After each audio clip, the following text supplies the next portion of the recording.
여러분들은 밤하늘에 별을 보는 것을 좋아하십니까? 며칠 전에 별을 보는 이들의 마음을 설레게 했었던 일이 하나 있었습니다. 태양계에 있는 토성과 목성이 서로 근접해서 하나가 된 것처럼 보이는 토성과 목성의 대결합 주기가 돌아온 것이었습니다. 60년 주기로 돌아온다고 하는 이번 토성과 목성의 대결합은 한 해 중에 밤이 가장 길다고 하는 동짓날에 지난 21일에 있었습니다. 토성과 목성을 우리는 보통 별로 알고 있는데 사실 토성과 목성은 별이 아닙니다. 이 둘이 우리 눈에 반짝이면서 보이는 것은 그 둘이 스스로 빛을 내기 때문이 아닙니다. 이 둘은 빛을 내지 못하는 행성에 불과합니다. 이 둘은 태양이 비추는 빛을 반사하기 때문에 우리 눈에 반짝이면서 보일 뿐입니다. 별이나 우주에 대해서 관심이 있는 분들은 아시겠지만 우리가 하늘에서 보는 별들은 다 같은 별들이 아닙니다. 정확히 말할 때 별이라고 하는 말은 스스로 빛을 낼 수 있는 것만을 뜻합니다. 이를 과학에서는 항성이라고 부릅니다. 항상 그 자리에 있으면서 빛을 낸다고 해서 항성이라고 부르는 것입니다. 예를 들어서 우리 태양계에 있는 태양이나 또는 밤하늘에 항상 똑같은 자리에 떠 있는 북극성과 같은 것이 바로 항성입니다. 영어로 항성은 별을 뜻하는 스타라고 쓰입니다. 하지만 행성은 다릅니다. 행성은 빛을 내지 못합니다. 행성은 다만 항성 주위를 주기적으로 돌 뿐입니다. 행성은 움직인다는 뜻의 행자를 붙여서 지어진 이름입니다. 아무런 빛을 내지 못하는 어두운 천체가 행성입니다.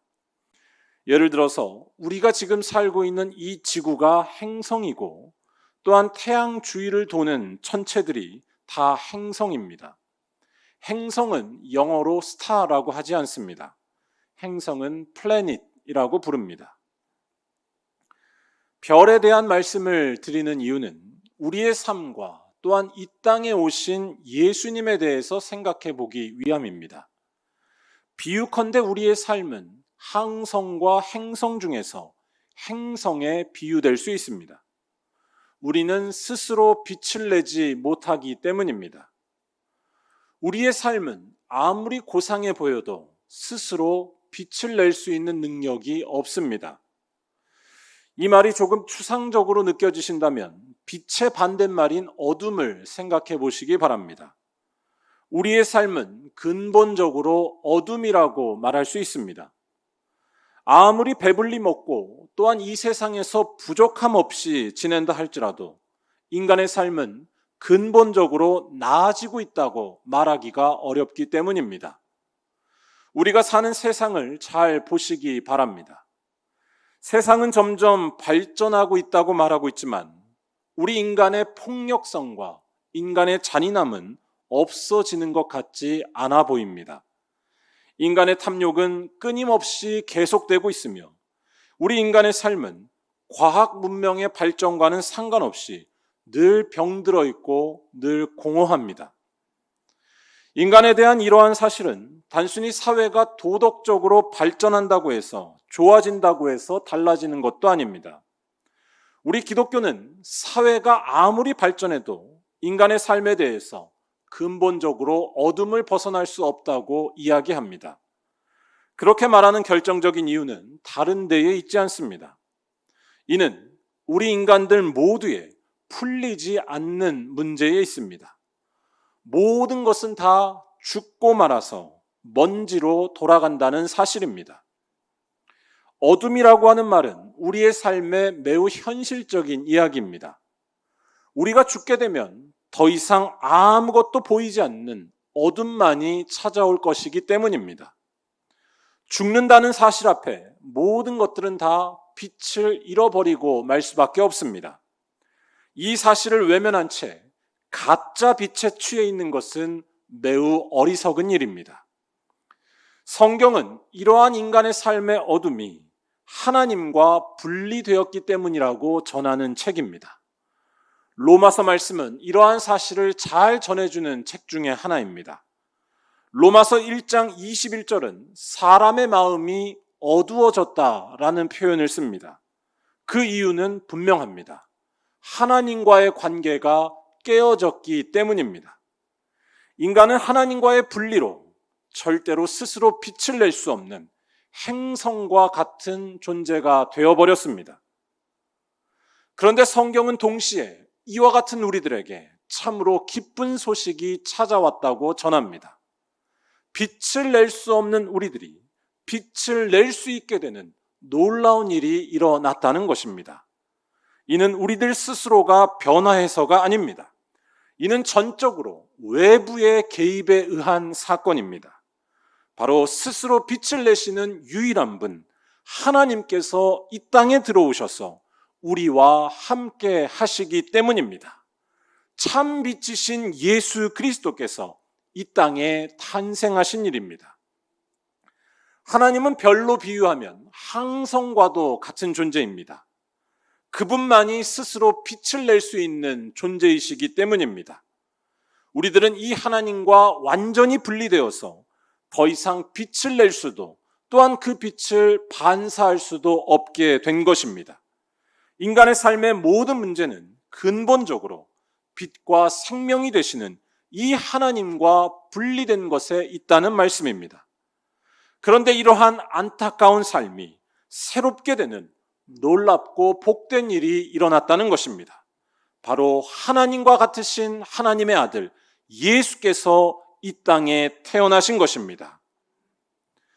오늘 읽은 말씀이 이를 말해주는 귀한 말씀입니다. 요한복음을 시작하는 오늘 말씀은 다른 복음서와는 좀 다른 방식으로 예수님에 대해서 소개하며 시작합니다. 오늘 말씀 1절은 태초에 말씀이 계셨다라고 선언합니다. 여기에서 말씀이라고 하는 이 말이 참 어려운 말인데 이 말은 우리말 그대로 언어적인 행위만을 말하는 것이 아닙니다. 말씀은 물론 무언가에 대해서 입으로 말하는 언어적인 행위이기도 하지만 여기에는 보다 더 깊은 차원의 의미가 담겨 있습니다. 여기서 말하는 말씀은 온 세상을 다스리고 또한 온 세상을 움직이게 하는 근본적인 힘이자 원리라고 할 수 있기 때문입니다. 이 말씀이라고 하는 말은 헬라어 원문에서 로고스라고 나옵니다. 로고스라고 하는 말은 말이나 언어라고 하는 뜻 외에도 가르침 또는 이성 또는 근거 등의 다양한 뜻을 가지고 있습니다. 요한복음이 쓰여지던 시대에 그리스 철학자들은 이 로고스라고 하는 말을 세상을 이해하기 위한 용어로 사용해 왔습니다. 이 세상이 조화롭게 구성되어 있고 또한 잘 돌아가는 이유는 바로 이 로고스에 의해서라는 것입니다. 비유컨대 하늘에서 햇빛이 비추고 또한 비가 내리면서 동물과 식물이 때에 맞춰서 아름답게 자라나게 하는 것이 바로 이 로고스에 의해서라는 것입니다. 그래서 중국어 성경에서는 이 로고스를 동양 사람들이 이해하기 쉽게 세상의 이치나 도리를 말할 때에 길도자를 써서 번역하기도 했습니다. 오늘 말씀 1절과 3절에서 이 로고스가 태초에 있었다라고 말하는 것은 바로 온 세상이 이 로고스에 의해서 지어졌으며 이 로고스에 의해서 움직여지고 있다는 것을 말하는 것입니다. 그런데 오늘 말씀이 말하는 이 로고스는 다른 어떤 신비한 존재나 단순히 자연적인 이치를 말하는 것이 아닙니다. 이 로고스가 가리키는 바는 분명합니다. 바로 예수 그리스도입니다. 예수님이 바로 온 세상을 지으신 분이고 또한 그분에 의해서 모든 만물이 존재할 수 있으며 또한 그분을 통해서 지금도 이 세상은 조화롭게 돌아가고 있다는 말씀입니다. 14절 말씀에서 이 로고스가 육신이 되었다라고 전하는 것이 이 로고스가 예수님이라는 사실을 잘 알려줍니다. 이 땅에 육신을 입고 오신 예수님이 바로 하나님과 같은 분이면서 또한 하나님과 구별되시는 세상을 움직이게 하시는 로고스라는 말씀입니다. 여러분은 예수님이 바로 이와 같은 로고스라는 사실에 대해서 어떻게 생각하십니까? 여러분은 이 사실을 실제로 믿고 받아들이며 살고 계십니까? 이 질문은 예나 지금이나 간단한 질문이 아닙니다. 예수님은 이 땅의 역사 안에 들어와서 살아가셨던, 한계가 많으셨던 우리와 똑같은 한 인간이시기 때문입니다. 예수님을 향해서 로고스라고 선언하는 요한복음의 이 선언은 아주 놀라운 말씀입니다. 요한복음이 쓰여지던 때에 이 로고스를 어떤 한 인간에게서 보았다라고 말하는 사람은 아무도 없었습니다. 이는 마치 오늘날에 저기 시골 촌구석에 살고 있는 한 초라한 사람에게 전 세계의 운명이 달려있고 국가의 미래가 달려있다고 말하는 것과 같은 일이었습니다. 예수님께서 태어나셨을 당시에 이 사실은 더욱더 현실적이었습니다. 예수께서는 온 세계를 통치하던 로마 황제의 아들로 태어나신 것이 아니었습니다. 그는 그와 정반대로 식민 지배를 받고 있는 힘없는 나라에서, 그것도 아무것도 가진 것이 없는 초라한 한 집안에서, 마국간에서 태어나셨습니다. 아무도 이러한 사람을 향해 저 사람이 바로 로고스라고 말하지 않습니다. 이러한 사람에게 국가의 운명이 달려 있으며 전 세계의 미래가 달려 있다고 아무도 말하지 않습니다. 이와 같은 이유 때문에 예수님 당시에 많은 사람들은 예수님에 대해서 몰라봤고 그를 배척했으며 무시했었습니다. 하지만 오늘 말씀의 저자 요한은 분명하게 이야기합니다. 예수님, 그가 바로 온 세상을 다스리시고 운행하시며 또한 모든 만물을 존재케 하시는 로고스 말씀이라는 것입니다. 요한은 지금 아무런 근거 없이 이렇게 말하지 않았습니다. 그가 이렇게 말했던 이유는 분명합니다.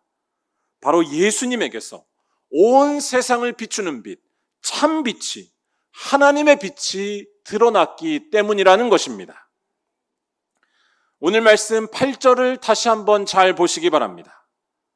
그는 이 빛이 아니요 이 빛에 대하여 증언하러 온 자라.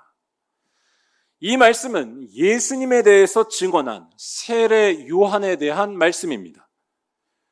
세례 요한은 당대의 선지자였고 많은 사람들에게 존경받는 이였습니다.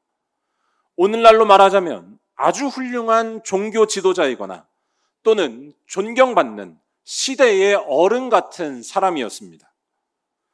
그런데 이러한 세례 요한도 빛은 아니었다고 오늘 말씀은 전합니다. 아무리 위대하고 고상한 삶을 살아도 인간은 스스로 빛을 낼 수 없다는 것을 분명히 말하는 것입니다. 하지만 이 땅에 오신 하나님의 아들 예수님은 달랐다는 것입니다. 요한복음은 예수님에 대해서 이와 같이 이야기합니다.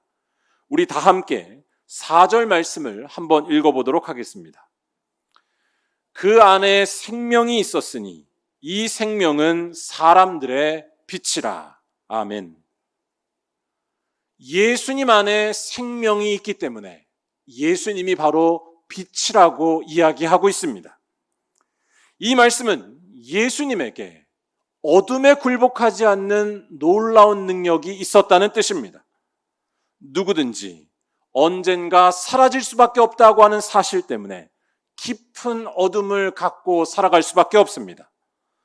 또한 죄악의 힘으로부터 자유롭지 못한 채 살아가는 것이 우리 모두의 현실입니다. 우리 모두에게는 생명이 없기 때문입니다. 하나님이라고 하는 참되고 놀라운 생명에서 우리가 분리된 탓에 이 모든 어둠이 생겨난 것입니다. 하지만 예수님은 그렇지 않으셨습니다. 그는 우리와 똑같은 육체를 갖고 계셨지만 그럼에도 불구하고 그에게는 참된 생명이 있었다는 것입니다. 죽음도 막을 수 없으며 어떤 절망과 어둠도 꺾을 수 없는 하나님의 생명이 예수님에게 있었습니다. 그 증거는 예수님의 십자가와 부활이라고 말할 수 있습니다. 십자가는 죄의 결과로 인간이 다 죽을 수밖에 없다는 죽음을 뜻하는 사건입니다. 그런데 예수께서는 이 십자가에서 우리와 똑같이 죽으셨지만 그것으로 끝나지 않으시고 부활하심으로써 이러한 죄의 논리와 죄의 지배함을 다 무효가 되게 하신 것입니다. 죄가 이기는 세상이 아니라 하나님이 다스리는 세상을 그의 온 몸으로 나타내시고 보여주신 것입니다. 다시 말해서 요한복음 저자는 왜 예수님이 빛이 되는지 그 이유를 분명히 알고 있었습니다. 예수님은 우리와 똑같은 인간이셨고 그것도 별 볼 일 없는 초라한 마구간에서 태어나셨습니다. 하지만 그에게서는 빛이 빛나고 있었음을 요한은 분명히 봤던 것입니다. 그에게서 모든 어둠이 떠나가고 죽음과 죄가 극복되는 하나님의 생명이 나타났음을 그의 십자가와 부활을 통해 깨달았기 때문입니다. 오늘 말씀의 저자가 예수님에 대한 이러한 사실을 말하고 있는 14절 말씀을 우리 다 함께 다시 한번 읽어보겠습니다.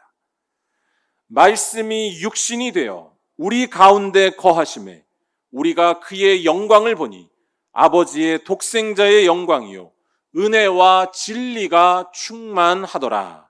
아멘. 말씀이 육신이 되어서 한없이 초라하고 낮아졌습니다. 하지만 그 낮은 자리에서 하나님의 영광과 생명을 비춰주신 분이 바로 예수님이신 줄로 믿습니다. 예수님에게서 죄의 권세가 무력화되었으며 예수님 안에서 인간과 하나님 사이의 분리가 극복된 것입니다. 여러분은 이 사실을 믿고 계십니까? 아기 예수의 탄생을 기억하는 크리스마스는 바로 이 놀라운 사실을 고백하면서 마구간에서 태어난 초라한 아기 예수를 세상의 구주로 높여드리고 찬양하는 날입니다. 다시 말해 이 성탄절은 우리들에게 대단히 혁명적으로 우리 삶의 태도와 생각을 바꿀 것을 요청합니다. 이 세상이 말하는 높은 곳을 바라볼 때에 우리 삶에 안식이 찾아오고 생명이 나오며 평화가 나오는 것이 아니라는 것입니다. 저 초라한 마구간 구유에 누워있는 힘없는 아기 예수를 바라볼 때에 우리 삶에 참된 기쁨이 나오며 참된 평화가 이루어지며 참된 생명이 이루어지는 줄로 믿습니다. 왜냐하면 그에게서 세상을 구원하는 참 빛이 나오기 때문입니다. 사랑하는 여러분, 오늘 예수께서 태어나신 이 성탄절은 초대교회 당시에 로마 시대의 달력의 영향을 받아서 그 날짜가 제정되었습니다. 로마 제국 당시에 이 12월 25일은 특별한 의미가 있는 날이었습니다. 밤이 가장 긴 날인 동지가 지난 후에 다시 낮의 길이가 길어지기 시작하는 것이 바로 이 12월 25일이기 때문입니다. 아무리 해도 어두울 수밖에 없는 밤의 시대가 우리를 덮치고 있지만 이 시대가 끝이 나고 우리에게 진정한 빛을 주는 낮의 시대, 어둠이 사라지는 시대가 바로 그 초라한 아기 예수를 통해 우리에게 찾아왔다는 것입니다. 2020년 코로나 바이러스가 우리 모두를 괴롭게 하고 있고 여전히 그 괴로움이 지속되고 있지만 이때에도 변함없이 우리들의 삶에는 참된 빛이 비추고 있는 줄로 믿습니다. 우리의 모든 아픔을 극복하시고 또한 죽음까지 이겨내신 예수께서 우리들에게 성탄하셨으며 또한 우리와 함께 거하시기 때문입니다. 예수님은 빛이 없는 행성이 아니라 영원토록 빛이 빛나는 항성과 같은 분이시라는 말씀입니다. 이제 이 기쁜 소식을 세상 모든 이들에게 전하는 참으로 복된 사람들이 되어야 할 줄로 믿습니다. 세상 모든 이들이 갈망하며 기다리고 있는 소식은 바로 예수님에게만 있음을 우리는 똑똑히 알고 있기 때문입니다. 또한 우리 모두가 다 이 예수님을 더욱더 붙들고 따라가기 위해 예수님의 말씀 앞에 다시 한번 순종하며 살아가야 할 줄로 믿습니다. 힘들고 어려워도 남을 미워하는 일에 여러분의 정력을 쏟지 마시고 나를 버리고 남을 위해 살아가는 일에 여러분의 몸과 마음을 들이시기를 바랍니다. 또한 나를 이 세상에서 높여가는 일에 목숨을 걸기보다 하나님만을 높여드리는 일에 여러분의 온 몸과 마음을 들이시기를 바랍니다. 이것이 바로 예수께서 말씀하신 이웃을 사랑하는 것이고 또한 하나님을 사랑하는 일이기 때문입니다. 그와 같이 살아가면 여러분의 삶은 시간이 갈수록 환하게 빛이 날 것이며 죽음 앞에서도 그 빛이 떠나지 않게 될 줄로 믿습니다. 그와 같은 삶에 참 빛이 되시는 예수께서 영원토록 떠나지 않으실 것이기 때문입니다. 바라기는 이와 같은 믿음으로 오늘 이 시간 다시 한번 예수님의 탄생을 여러분의 삶의 가장 큰 기쁨으로 받아들이시고 그 예수님의 제자가 되어 살기로 결단하시는 말리언교회 모든 성도들이 다 되시기를 주님의 이름으로 간절히 축원합니다. 기도하겠습니다.